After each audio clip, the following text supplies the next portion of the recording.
ஓம் சாந்தி. 19/12/2025 காலை முரளி பாப்தாதா மதுபன். இனிமையான குழந்தைகளே, இப்போது வீட்டிற்கு செல்ல வேண்டும். ஆகையால் ஆத்ம அபிமானி ஆகுங்கள். ஒரு தந்தையை நினைவு செய்தீர்கள் என்றால் இறுதி மனநிலைக்கு தகுந்த நற்கதி ஏற்படும். கேள்வி: அதிசயமான தந்தை உங்களுக்கு எந்த ஒரு அதிசயமான ரகசியத்தை சொல்லியிருக்கிறார்? பதில்: பாபா சொல்கிறார், குழந்தைகளே, இது அனாதியான, அதாவது முதலும் முடிவுமற்ற அழிவற்ற நாடகமாக உருவாகி உள்ளது. இதில் ஒவ்வொருவருடைய நடிப்பும் பதிவாகி உள்ளது. எது நடந்தாலும் எதுவும் புதிதல்ல. குழந்தைகளே, இதில் என்னுடையது எந்த தற்பெருமையும் இல்லை. நானும் கூட நாடகத்தின் பந்தனத்தில் கட்டுப்பட்டுள்ளேன் என தந்தை சொல்கின்றார். இந்த அதிசயமான ரகசியத்தை சொல்லி தந்தை தனது நடிப்பின் மகத்துவத்தை குறைத்து கொண்டு விட்டார். பாடல்: இறுதியில் அந்த நாளும் வந்தது இன்று. ஓம் சாந்தி. இனிமையிலும் இனிமையான ஆன்மீக குழந்தைகள் இந்த பாடலை பாடிக்கொண்டிருக்கின்றனர். கல்பத்திற்கு முன் மீண்டும் நம்மை தனவான்களாக, ஆரோக்கியமிக்கவர்களாக மற்றும் செல்வந்தர்களாக ஆக்குவதற்காக, தூய்மை, சுகம், அமைதியின் ஆஸ்தியை கொடுப்பதற்காக தந்தை வருகிறார் என குழந்தைகள் புரிந்து கொண்டுள்ளனர். பிராமணர்களும் ஆசிர்வாதம் செய்கின்றனர் அல்லவா? ஆயுஷ்வான் பவ, தனவான் பவ, புத்திரவான் பவ என்று. குழந்தைகளாகிய உங்களுக்கு ஆஸ்தி கிடைத்துக் கொண்டிருக்கிறது. ஆசிர்வாதத்தின் விஷயம் எதுவும் இல்லை.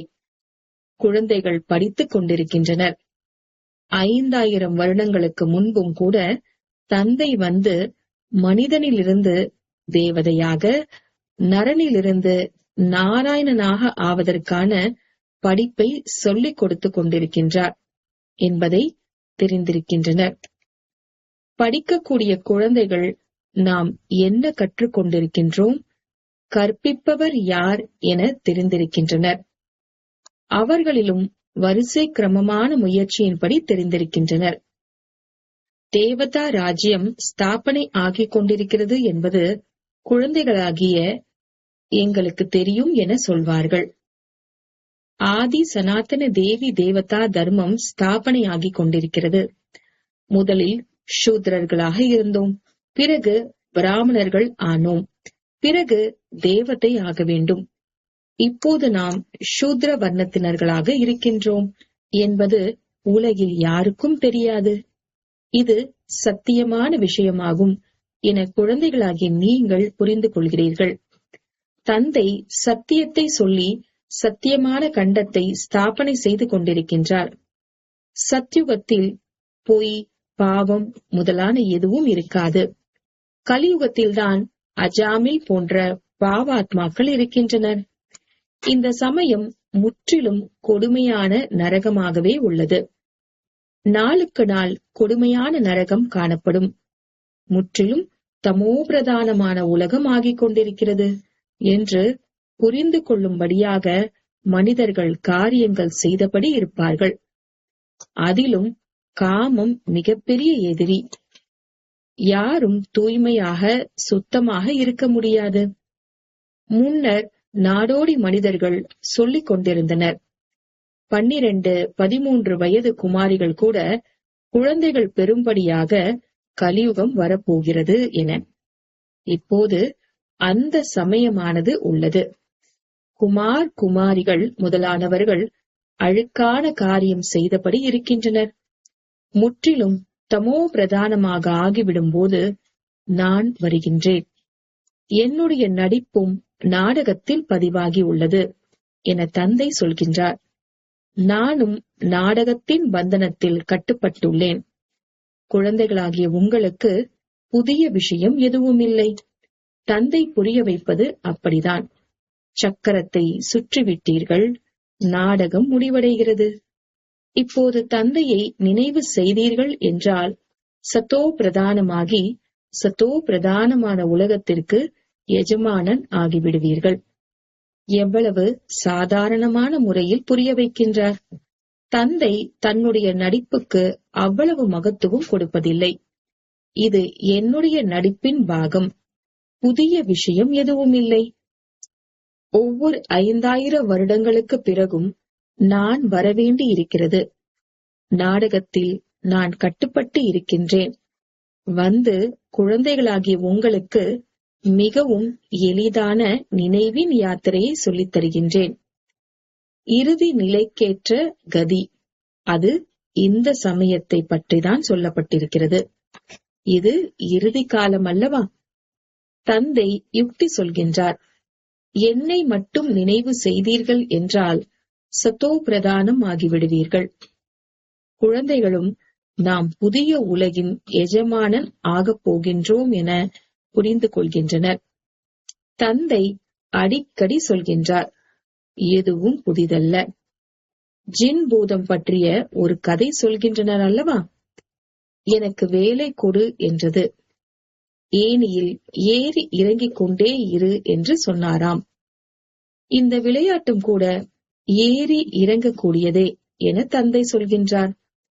தூய்மையற்றவரிலிருந்து தூய்மையானவராக, தூய்மையானவரிலிருந்து தூய்மையற்றவராக ஆக வேண்டும். இது எதுவும் கடினமான விஷயம் அல்ல, மிகவும் எளிதானதுதான். ஆனால் யுத்தம் என்பது எது என புரியாததால் சாஸ்திரங்களில் சண்டையை பற்றிய விஷயங்களை எழுதிவிட்டனர். உண்மையில் மாயாவாகிய ராவணனின் மீது வெற்றி பெறுவது மிக பெரிய சண்டையாகும். குழந்தைகள் பார்க்கின்றனர், நாம் அடிக்கடி தந்தையை நினைவு செய்கின்றோம். பிறகு நினைவு துண்டிக்கப்படுகிறது. மாயை தீபத்தை அணைத்து விடுகிறது. இதை பற்றி குலே பகாவலியின் கதையும் உள்ளது. குழந்தைகள் வெற்றி அடைகின்றனர், மிகவும் நன்றாக செல்கின்றனர். பிறகு மாயை வந்து தீபத்தை அணைத்து விடுகிறது. பாபா, மாயாவின் புயல்கள் நிறைய வருகின்றன என குழந்தைகளும் சொல்கின்றனர். பல விதமான புயல்களும் குழந்தைகளிடம் வருகின்றன. சில சமயங்களில் 8-10 வருடங்கள் பழமையான நல்ல நல்ல மரங்கள் கூட விழுந்து விடும்படியாக பலமான புயல் வீசுகிறது. குழந்தைகள் தெரிந்துள்ளனர், வர்ணனையும் செய்கின்றனர். நல்ல நல்ல மாயையின் மணிகள் இருந்தன, இப்போது இல்லவே இல்லை. இதுவும் உதாரணமாகும். யானையை முதலை சாப்பிட்டது. இது மாயையின் புயல் காற்றாகும். இந்த 5 விகாரங்களில் இருந்து மிகவும் பாதுகாப்பாக இருங்கள் என தந்தை சொல்கின்றார். நினைவில் இருந்தீர்கள் என்றால் வலிமை மிக்கவராக ஆகிவிடுவீர்கள். ஆத்ம உணர்வுடையவர்களாக ஆகுங்கள். தந்தையின் இந்த படிப்பு ஒரு முறைதான் கிடைக்கிறது. நீங்கள் ஆத்ம அபிமானி ஆகுங்கள் என வேறு யாரும் ஒருபோதும் சொல்ல மாட்டார்கள். சத்யுகத்தில் கூட இப்படி சொல்ல மாட்டார்கள். பெயர், உருவம், தேசம், காலம் அனைத்தும் நினைவு இருக்கவே செய்கிறது. இந்த சமயம் உங்களுக்கு புரிய வைக்கின்றேன். இப்போது வீடு திரும்ப வேண்டும். நீங்கள் முன்பு சத்தோ பிரதானமாக இருந்தீர்கள். சத்தோ, ரஜோ, தமோவில் நீங்கள் முழுமையாக 84 பிறவிகள் எடுத்தீர்கள். அதிலும் கூட முதல் நம்பர் இவர், அதாவது பிரம்மா ஆவார். மற்றவர்களுடையது 83 பிறவிகளும் இருக்கலாம். ஆனால் இவருக்கு 84 பிறவிகள் ஆகும். இவர் முதலில் ஸ்ரீ நாராயணனாக இருந்தார். இவருக்காக சொன்னது அனைவருக்காகவும் சொன்னதாக புரிந்து கொள்கிறார். பல பிறவிகளின் கடைசியில் ஞானத்தை எடுத்து பிறகு அவர் ஸ்ரீ நாராயணன் ஆகிறார். கல்ப மரத்திலும் காட்டப்பட்டிருக்கிறது அல்லவா? இங்கே ஸ்ரீ நாராயணன் மற்றும் கடைசியில் பிரம்மா நிற்கின்றார். கீழே ராஜயோகம் கற்றுக்கொண்டிருக்கின்றார். பிரஜாபிதாவை ஒருபோதும் பரமபிதா என்று சொல்வதில்லை. பரமபிதா என ஒருவர்தான் சொல்லப்படுகின்றார். பிறகு பிரஜாபிதா என இவர், அதாவது பிரம்மா சொல்லப்படுகிறார். இவர் தேகதாரி ஆவார். அவர் தேகமற்றவர், விசித்திரமானவர் ஆவார். லௌகிக்க தந்தையை பிதா என்று சொல்வார்கள். இவரை பிரஜாபிதா என்பார். அந்த பரம்பிதா பரந்தாமத்தில் வசிக்கின்றார். பிரஜாபிதா பிரம்மா பரந்தாமத்தில் என சொல்வதில்லை. அவர் இங்கே சாக்கார உலகத்தில் இருப்பவராகிவிட்டார். சூக்ஷ்ம வதனத்தில் கூட இல்லை. பிரஜைகள் ஸ்தூல வதனத்தில் தான் இருக்கிறார்கள். பிரஜாபிதா பகவான் என சொல்லப்படுவதில்லை. பகவானுக்கு ஏதும் ஷரீரத்தின் பெயர் இல்லை. பெயர் வைக்கக்கூடிய மனித ஷரீரத்திலிருந்து அவர் தனிப்பட்டவர். ஆத்மாக்கள் அங்கே இருக்கும்போது ஸ்தூலமான பெயர் உருவத்திலிருந்து தனிப்பட்டவர்கள். ஆனால் ஆத்மா இருக்கிறது அல்லவா? சாது சந்நியாசிகள் முதலானவர்களுக்கு எதுவும் தெரியாது. அவர்கள் வீடு வாசலை மட்டும் விடுகிறார்கள். மற்றபடி உலகின் விகாரங்களின் அனுபவம் மிக்கவர்களாக உள்ளனர் அல்லவா? சிறு குழந்தைகளுக்கு எதுவும் தெரியாது. ஆகையால் அவர்கள் மகாத்மாக்கள் எனப்படுகின்றனர். 5 விகாரங்களை குறித்து அவர்களுக்கு எதுவும் தெரியாது. சிறு குழந்தைகள் தூய்மையானவர்கள் என சொல்லப்படுகின்றனர். இந்த சமயத்தில் யாரும் தூய்மையான ஆத்மாக்களாக இருக்க முடியாது. சிறியவரிலிருந்து பெரியவர் ஆவார்கள். ஆனாலும் பத்தீத்தர்கள், அதாவது தூய்மையற்றவர்கள் என்றே சொல்வோம் அல்லவா? அனைவருடைய தனித்தனியான நடிப்பு இந்த நாடகத்தில் பதிவாகி உள்ளது. இந்த சக்கரத்தில் எத்தனை சரீரங்கள் எடுக்கின்றோம், எவ்வளவு கர்மங்கள் செய்கின்றோம், அவை அனைத்தும் மீண்டும் நடக்கும். முதலாக ஆத்மாவை புரிந்து கொள்ள வேண்டும். இவ்வளவு சிறிய ஆத்மாவுக்குள் 84 பிறவிகளின் அழிவற்ற நடிப்பு நிறைந்துள்ளது. இதுவே அனைத்திலும் அதிசயமான விஷயமாகும். ஆத்மாவும் அழிவற்றது, நாடகமும் அழிவற்றது, உருவாகி உருவாக்கப்பட்டது ஆகும். எப்போதிலிருந்து தொடங்கியது என சொல்ல முடியாது. இயற்கை என சொல்கின்றனர் அல்லவா? ஆத்மா எப்படிப்பட்டது? இந்த நாடகம் எப்படி உருவாகி உள்ளது? இதில் யாரும் எதுவும் செய்ய முடியாது. கடல் அல்லது ஆகாயத்தின் எல்லையை காண முடியாதது போல் இது அழிவற்ற நாடகம். எவ்வளவு அதிசயமாக உள்ளது!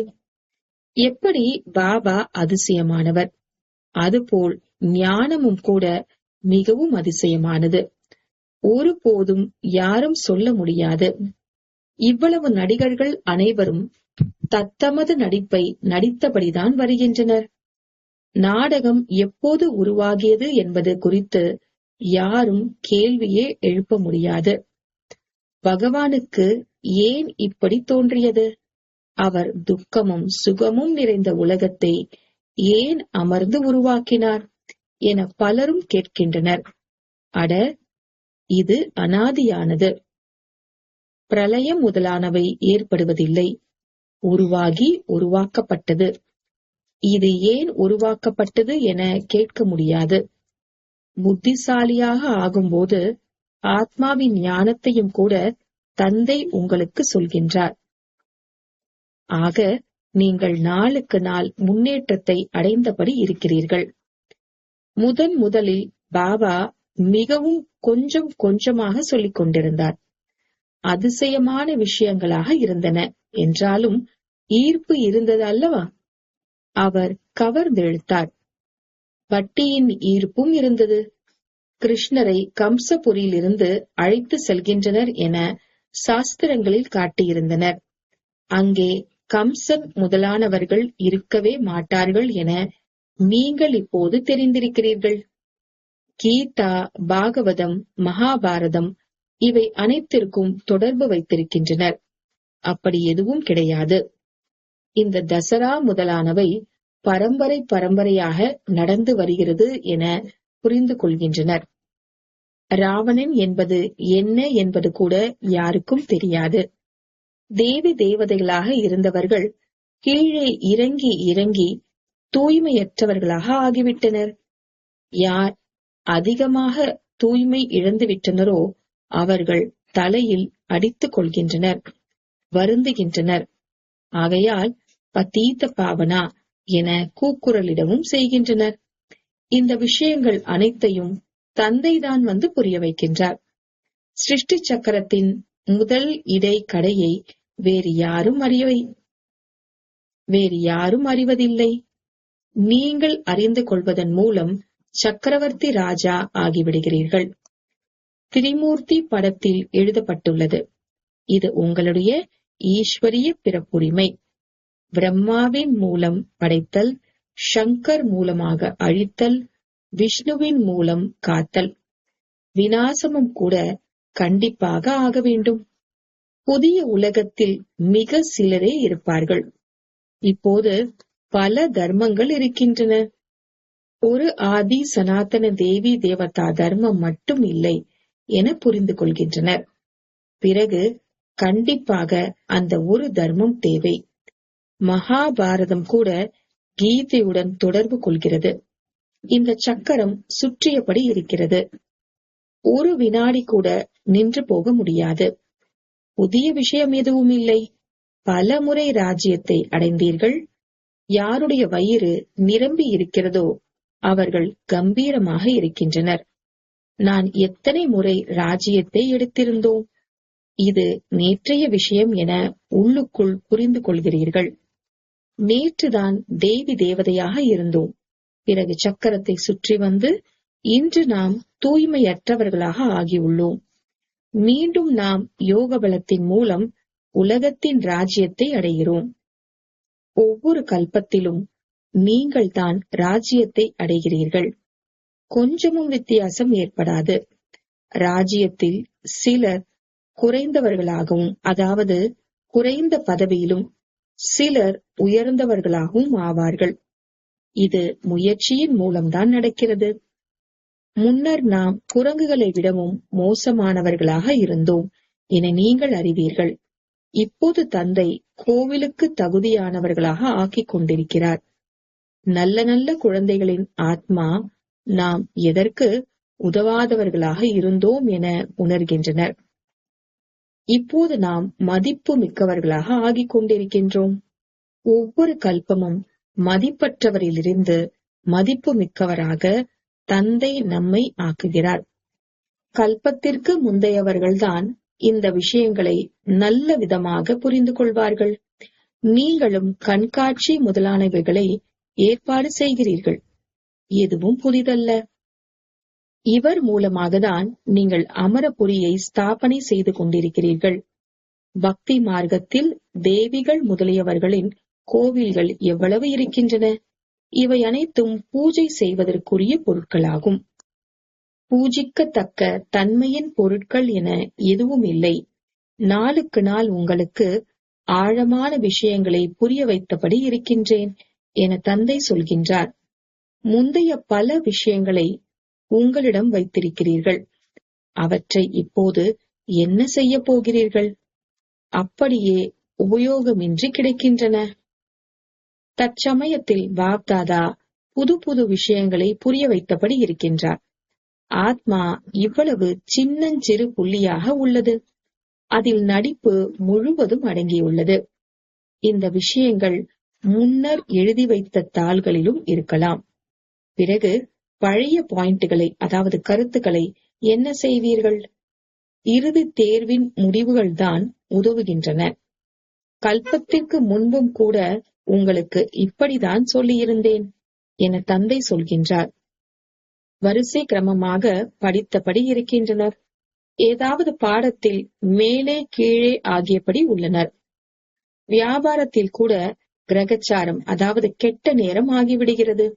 இதில் மன சோர்வு அடையக்கூடாது. மீண்டும் எழுந்து முயற்சி செய்யப்படுகிறது. மனிதர்கள் திவாலாகின்றனர். பிறகு தொழில் செய்து மிகுந்த செல்வந்தர்களாக ஆகிவிடுகின்றனர். எங்கும் கூட யாராவது விகாரத்தில் விழுந்து விடுகின்றார்கள் என்றாலும் தந்தை சொல்கின்றார், நல்ல முறையில் முயற்சி செய்து உயர் பதவியை அடையுங்கள். மீண்டும் ஏறத் தொடங்க வேண்டும். விழுந்து விட்டீர்கள், மீண்டும் ஏறுங்கள் என தந்தை சொல்கின்றார். விழுகின்றனர், பிறகு எழ முயற்சிக்கின்றனர். இப்படியாக பலர் உள்ளனர். பாபா மறுப்பதில்லை. இப்படிப்பட்டவர்களும் பலர் வருவார்கள் என தந்தைக்கு தெரியும். முயற்சி செய்யுங்கள் என தந்தை சொல்வார். என்றாலும் கூட ஏதோ கொஞ்சம் உதவியாளர்களாக ஆகிவிடுவார்கள் அல்லவா? நாடகத்தின் திட்டப்படிதான் சொல்வார்கள். தந்தை சொல்வார், நல்லது குழந்தைகளே, இப்போது திருப்தி அடைந்தீர்கள், நிறைய அடி வாங்கினீர்கள். இப்போது மீண்டும் முயற்சி செய்யுங்கள். எல்லைக்கு அப்பாற்பட்ட தந்தை இப்போது சொல்வார் அல்லவா? பாபாவிடம் சந்திப்பதற்காக எவ்வளவு பேர் வருகின்றனர்? எல்லைக்கு அப்பாற்பட்ட தந்தையின் அறிவுரையை ஏற்க மாட்டீர்களா? தூய்மையடைய மாட்டீர்களா என்று கேட்கின்றேன். தந்தை ஆத்மா என புரிந்து ஆத்மாவிற்கு சொல்கின்றார் எனும் போது கண்டிப்பாக அம்பு தைக்கும். ஆத்மாவின் அன்பு தைக்கிறது. மனைவிக்கு அம்பு தைக்கிறது, புரிந்து விடுகிறது என்று வைத்துக் கொள்ளுங்கள். நான் உறுதிமொழி எடுக்கின்றேன் என்பார். அம்பு தைப்பதில்லை.